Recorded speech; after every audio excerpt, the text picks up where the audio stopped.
Tinutukoy na po ng Commission on Elections ang dominant majority at minority parties ngayong eleksyon 2025. Ang ilang pribilehiyong makukuha nila sa ulat on the spot ni Sandra Aguinaldo. Sandra?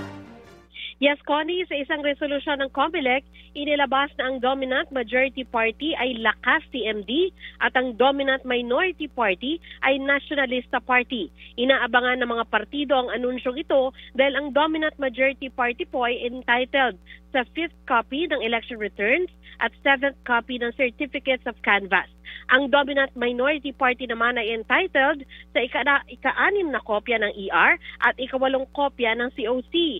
Ilan pa sa benepisyo ng pagiging dominant majority at minority party ang pagkakaroon ng sariling server kung saan mamamonitor nila ang resulta ng halalan.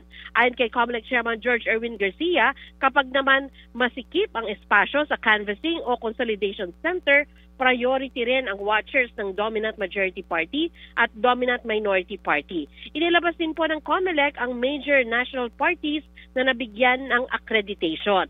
Mabibigyan din sila ng kopya ng ER at certificates of canvass. Ang anunsyo po na ito ay ginawa ni Garcia sa media forum na Meet the Manila Press. Dito ay sinabi rin niya na sa Lunes, inaasahan ang final trusted build ng OVCS o Online Voting and Counting System at inaasahan po na tuloy-tuloy nang makakakuha ng international certification ng COMELEC para sa mga sistemang gagamitin sa eleksyon.